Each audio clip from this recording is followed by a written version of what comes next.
So if you didn't know, No Man's Sky just hit 10 years.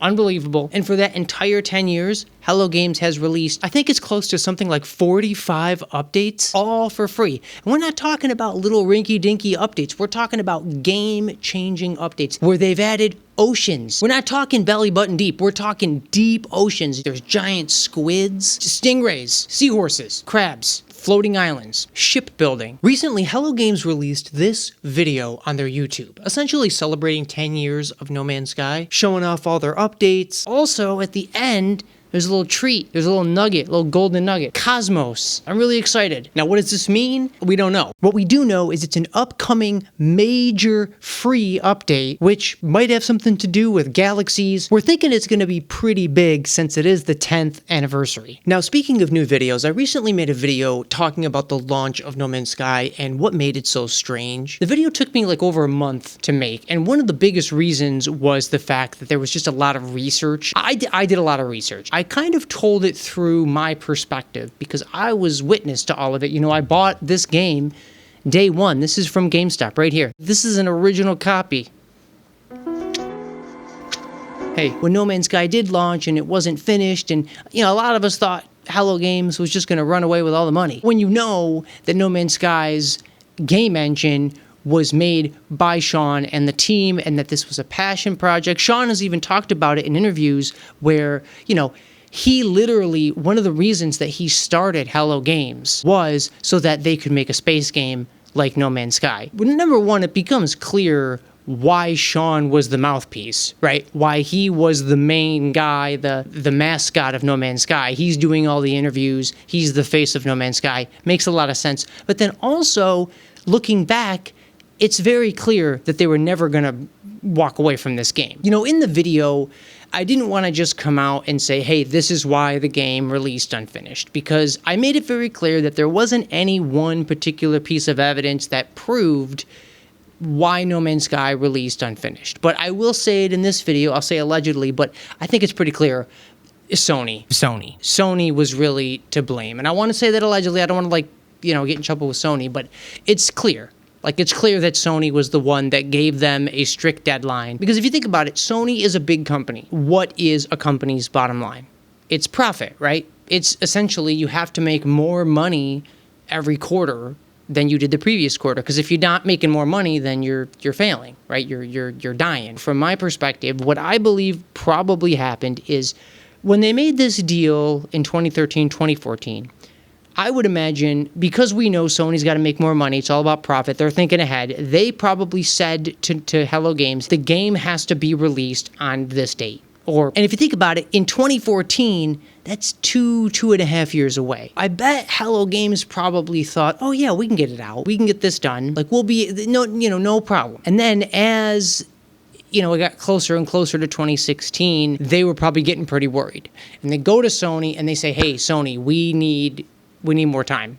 And Sony says, look, we have, investors, we have shareholders, we have our quarterly earnings already laid out. We can't all of a sudden say, no Man's Sky needs to be released in 2017. And I can imagine the Sony executives sitting around being like, does it work? Is it playable? Can you walk around? Can you fly to other planets? Well, yeah, you can, but there's just a lot of stuff that we, haven't been able to finish, and we're running into a lot of issues, and if we could just have a little more time. Release it. Just release it. That's probably the way Sony was looking at it. Is the game finished? Is it playable?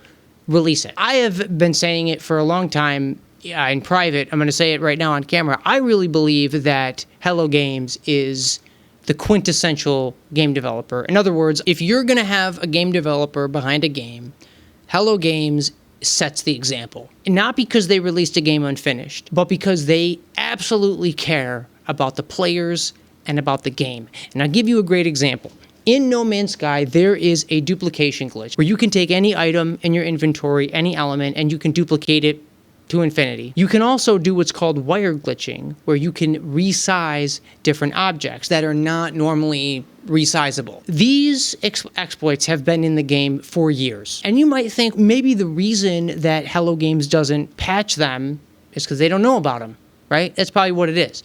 Well, I'm going to tell you, the Xeno Arena came out not that long ago. And when it came out, there was something, I talked about it in my Xeno Arena video. If you had two creature companions that were maxed out, leveled up pretty high, and you threw in a rookie, a creature companion that was not leveled up at all. And he just did something in the battle. He just comes out, he throws a punch, he dies instantly. It doesn't matter. As long as you won that battle, that creature companion would get a ton of points. You would almost max out that creature right then and there through one battle. And what do you know? A week to 2 weeks after the release of the update, it's patched. You can't do it anymore. And I think the difference between the Xeno Arena exploit and the duplication or the wire glitching is that with the Xeno Arena one, you have no choice. I mean, you can't choose not to let that happen other than not putting a rookie into your team when you have 2 leveled up creature companions. But with the duplication and the wire glitching, I mean, you have to go out of your way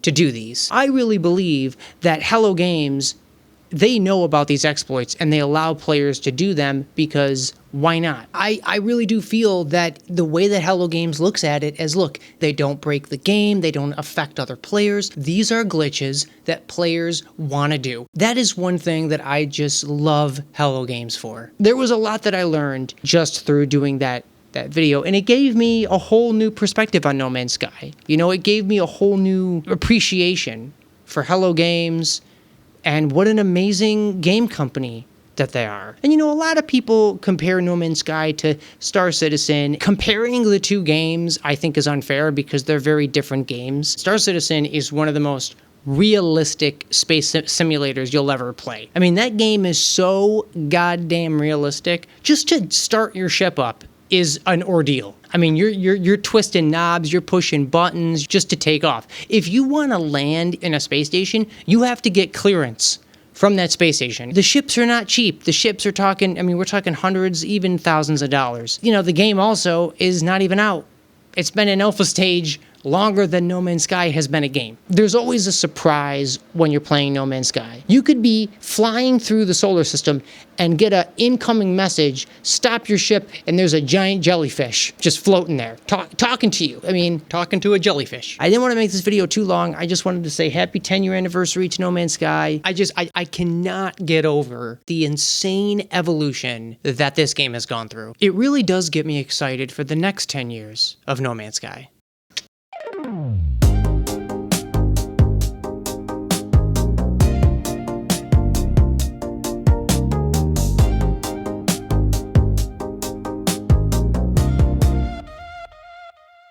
This is an original copy right here. Mwah. Can't get them like that like they used to. Now that Sony is getting rid of discs. That's it.